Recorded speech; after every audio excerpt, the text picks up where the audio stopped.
Hello, everyone. This is Whitney Will from Star Hearth Astrology. And today I'm here to talk about Pisces rising as an archetypal life path.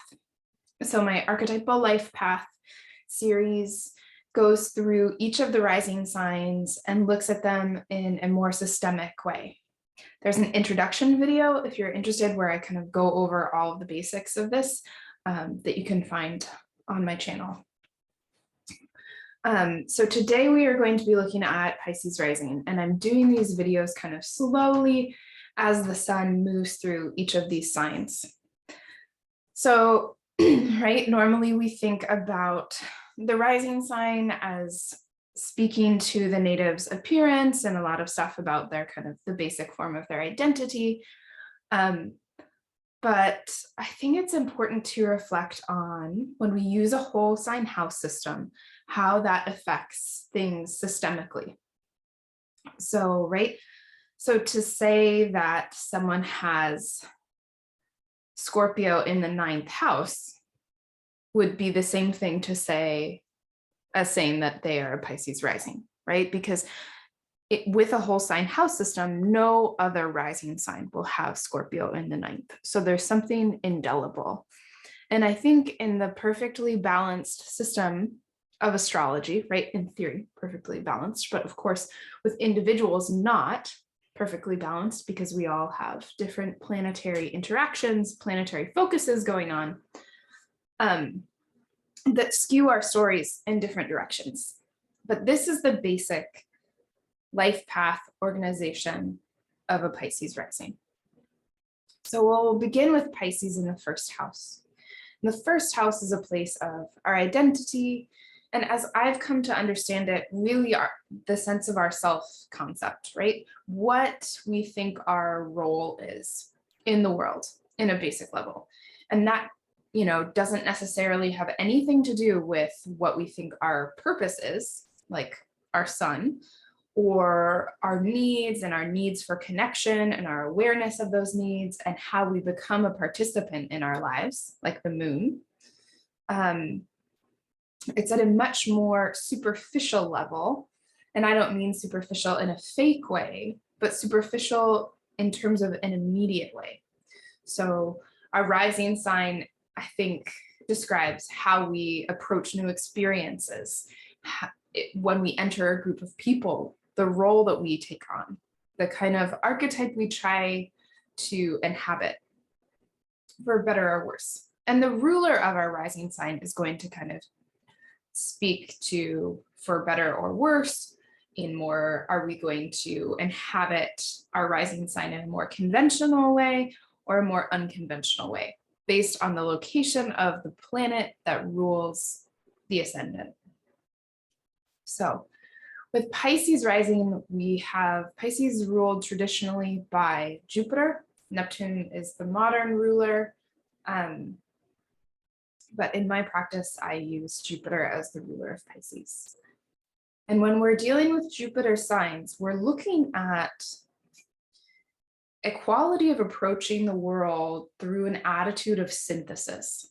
And what I mean by that is that you're trying to include everything, right? It's this attitude fundamentally of bringing things together and of inclusion, of wanting to swallow things whole, as opposed to Mercury, which is going to want to break things down into component parts. Saturn, that's going to want to figure out one way of doing something and then kind of hold that very steady. Mars, that's going to need to kind of be an adversary with things in order to engage with them. So you can feel the kind of different approaches.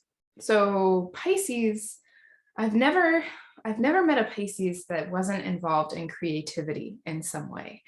And there's a kind of boundlessness to Pisces risings in that often when you meet them, they're not quite sure what they're doing and where they're going. And that's kind of the Pisces ethos, because with Pisces, you're just here. And you may know where you want to go. You might have a sense of where you're going, but you don't quite obsess so much over how to get there and how fast you're getting there, right? Everything is kind of included in the realm of relevant experience. And so this is not a goal-oriented sign.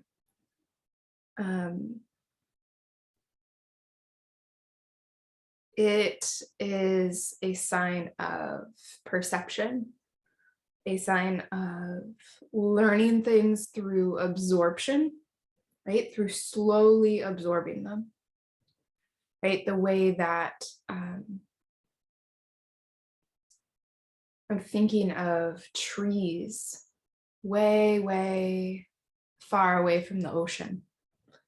And when the salmon swim up the streams and die up there and fertilize the water and break down in the water, and the trees take up that water and take up the bodies of the fishes, the trees have gained the ocean into their pores.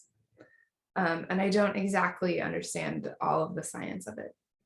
But I'm thinking about the way that, right, Pisces can have this trust that what is meant for it will come to it, and doesn't spend so much time obsessing about the how in the way that Virgo might be trying to figure it all out.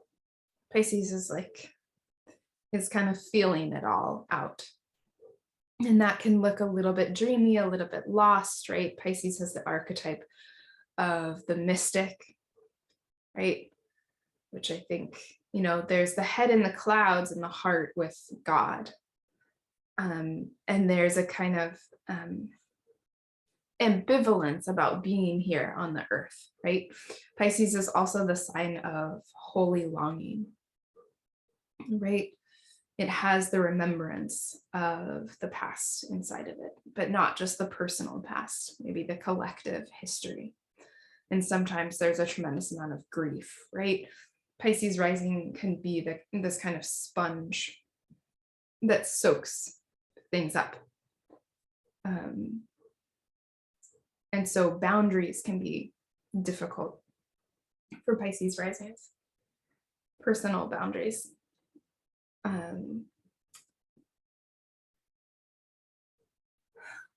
Pisces rising has Aries ruling the second house. So when it comes to things, when it comes to acquiring things that make them feel safe, there is, I think, a quest usually to find themselves and to find some solid, or I guess this longing for a solid sense of identity to provide security. But because Pisces contains so much, that kind of flash of individuality or that sense of authenticity lasts a moment, like Aries, right? Has the inspiration and then can sometimes burn out. They're not going to care too much about money, probably, which is good because I think money, with Aries ruling the second house, money is a hard thing to hold on to and keep constant. Now, again, that will depend on the position and the story around its ruler, Mars. Okay, the third house. The third house for Pisces rising is the Taurus house. So this is the house that deals with the kind of busyness of our daily lives, I think is the simplest way to put it. And with Taurus there, we want some constancy. So we can see, right, the fluidity of Pisces, the impulsivity and brashness of Aries, right? They come to rest in the solidity of Taurus, right? Wanting to have routines, wanting to have a solid space, wanting to feel very comfortable and very safe, right? Because that safety is going to be so important for Pisces to be able to be as porous and fluid as is natural to them without breaking down and getting chaotic due to inconsistencies. So, right, with our current Pisces risings, they have had Uranus transiting the third house. And so there's been some instability there. And so if you felt a little bit out of whack for the last few years, so has everybody else. But that Uranus in Taurus kind of messing up that sense of what's familiar. I mean, Uranus really being the unfamiliar, entering the third house, which is really the place of things that are familiar to us. Now the fourth house being Gemini. Gemini fourth house serves your personal foundation, becomes language, becomes thought and language and ideas. And so depending on where Mercury is and the story there, right? If you need to ground yourself, and you probably will, you do it in kind of organizing your thoughts. You can do it through conversation. The stories that you tell, right? Family stories become very important for Pisces rising. The story of your origin, where you come from, right? And that can remind you, right, of who you are. And so developing a strong sense of that, a collection of stories, telling stories in order to come back to yourself. Significant and powerful practices.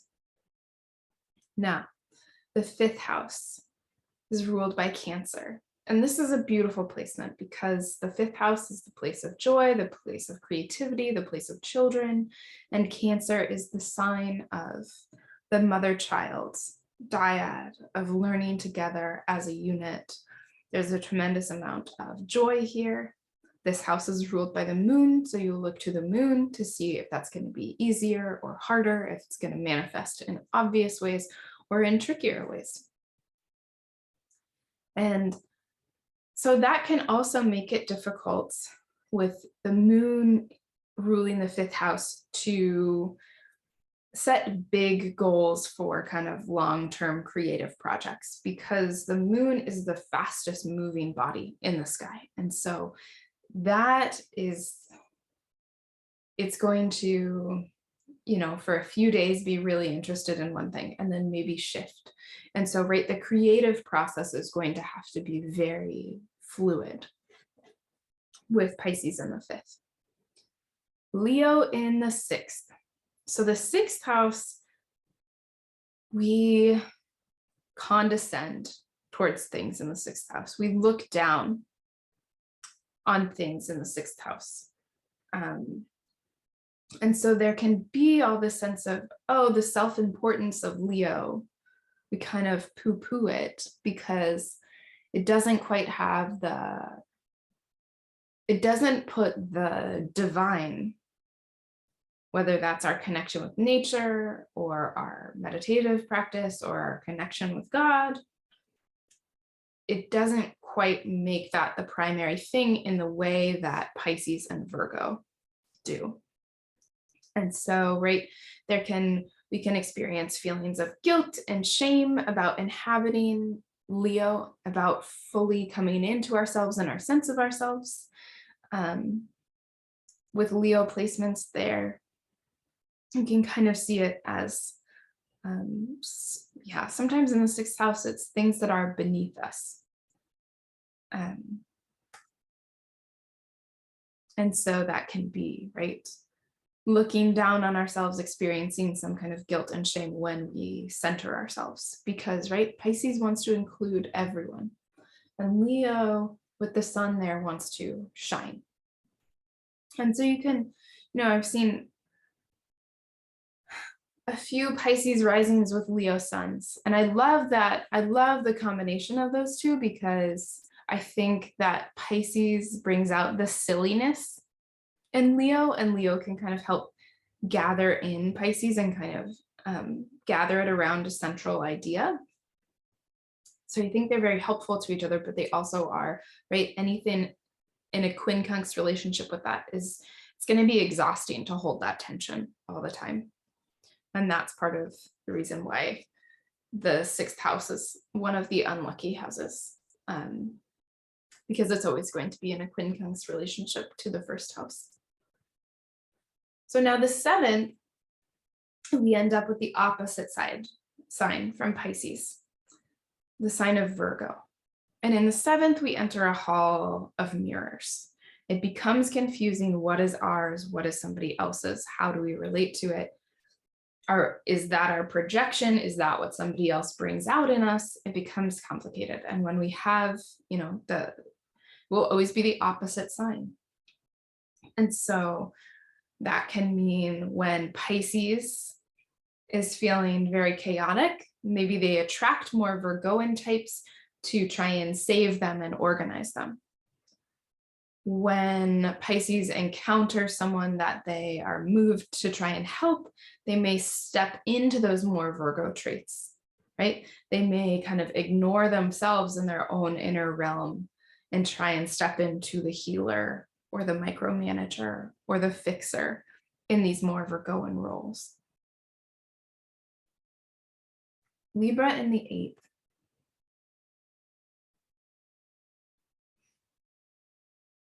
The 8th house is a place of indebtedness. It's a place of power struggles in relationships. It's a place of discomfort. And so it's an interesting place for Libra that's always trying to create that harmony. I think, though it's not always talked about this in a mainstream way, Libra has as much kind of organizational obsession as Virgo. In Virgo, it's geared toward a sense of purity and idealism. In Libra, it's less about changing the things themselves and more about finding the correct place for them. And so I think, right, in Libra, we have the tension between Libra and Pisces is the tension between justice and mercy. Libra is the sign of the law, and Pisces is the place of forgiveness and absolution. And so we have this tension of what is accountability, and Pisces maybe being uncomfortable holding themselves or other people accountable through their desire to rise above it and forgive or overlook. And that can even feed into some of their self-sacrificing qualities. Now, Scorpio in the 9th. The 9th house is the place of higher learning, of our principles. And as I've seen it again and again, our kind of, I think of it as the house of our 10-year plan. The things that happen in the 9th house have large implications, or implications over a long period of time, right? Your personal principles that you come to affect choices that you make, big life choices. With Scorpio here, we may find that we have unorthodox ideas about how to do things. Sometimes people are offended, are going to be a little bit scandalized by that. There's also an obsessive quality and a powerful quality. So, right, there's a real fixedness to this space. Sagittarius in the 10th, there we find, right, where we are most on stage in the world, where we live our public life in full view. And with Sagittarius, also ruled by Jupiter. So one of the key features of a Pisces rising chart is that you have the 1st and the 10th, traditionally the most lucky houses in the chart. And certainly houses that are so significant for the life of the native are both ruled by the greater benefic Jupiter. And so Sagittarius in the 10th is going to be living a life of idealism, living a life of obsessively creating meaning, of following inspiration, of being charged with an almost religious fire, right? Again, it's going to depend on where Jupiter is, how clearly that manifests. The 11th house is Capricorn. And so in Capricorn, there's going to be a seriousness an intention, a discipline around groups that we identify with. And I think, in fact, Pisces, though it's in a sextile with Capricorn, could feel the oppression of Capricorn in groups, because groups want to identify around things that are solid, and Pisces needs to be free to change always. And so that can be a little bit complicated. There can be some hard work. And I think there's also a sense of needing to show up consistently in Capricorn, and that's going to be hard for Pisces. Now, Aquarius is in the 12th house. And the 12th house doesn't quite have the condescension. I kept thinking condensation, but knew that wasn't right. It doesn't have the condescension of the 6th house. It has shame. It has, I don't go there. I reject that in myself. And I'm afraid of it in other people. And the 12th house in Aquarius, I think, right, one of Aquarius's shadows is excessive objectivity, rationality, this kind of cold, impersonal place, which makes it very effective at making decisions and even utilitarian decisions, right? Taking itself out of the equation to make the best decision for the many.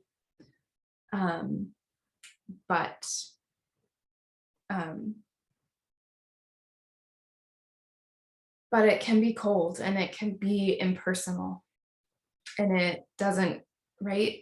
Aquarius is not going to necessarily acknowledge the need for mercy or the kind of more artistic and soft places. And so I think that Pisces has a rejection of that, and that's also their blind spot because of having such a strong reaction to, sometimes I've discussed, to things that appear too coldly and purely rational. And that's what I have for you. I hope this is helpful in understanding your own chart or the charts of people that you're close to. Let me know if you have any reflections, any connections, and I will see you next time.